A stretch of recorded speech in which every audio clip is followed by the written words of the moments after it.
dean of the School of Medicine at the University of Versailles, St. Quentin. Doctor, good to have you on with us. I'm wondering if this outbreak that we're seeing in China right now is not entirely predictable, given that they've had such a strict lockdown throughout the country for 3 years, that now that they've opened up, very few people have actually even been exposed to the virus and have very low levels of immunity. Yes, of course, this is not surprising.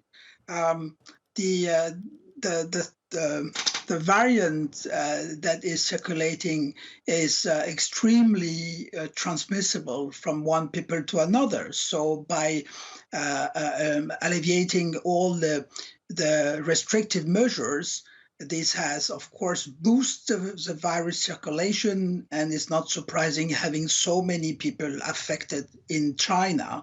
And of course, even if virulence of this variant is not so strong, the huge number of people being affected resulted in a substantial amount of people that requires hospitalization, that requires to be hospitalized in intensive care units, and so placing a huge burden on the healthcare system in China. A number of countries, as we've been reporting, are requiring travelers from China to submit negative COVID tests before they travel. Will that make any difference? Because, of course, COVID is already widespread everywhere, basically. No, for sure, that's not going to make big difference because, of course, the virus is circulating in the whole planet, including in Europe, of course.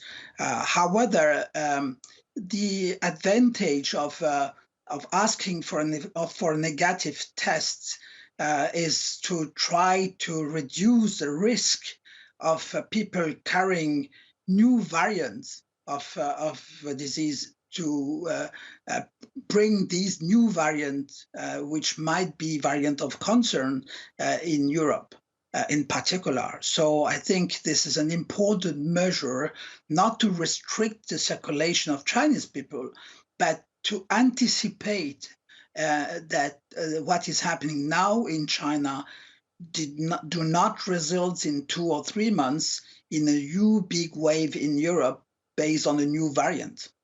And of course, there's a lot of criticism of China's lack of transparency about the number of COVID cases and deaths.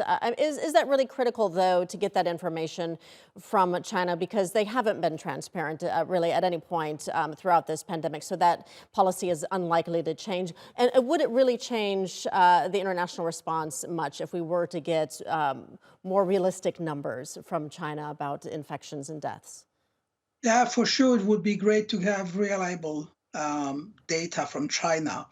But anyway, we now know pretty much the disease. So we know what is the mortality rate of patients with COVID-19 requiring hospitalization. So we can derive from the number of cases declared in China, we can uh, derive a number of deaths. Even if China is not providing the data, we can really have a good evaluation of a number of deaths in China based on what we know on the disease and based on the number of patients that have been contaminated. So one can expect it that the mortality rate is roughly around 1 per 100 patients affected.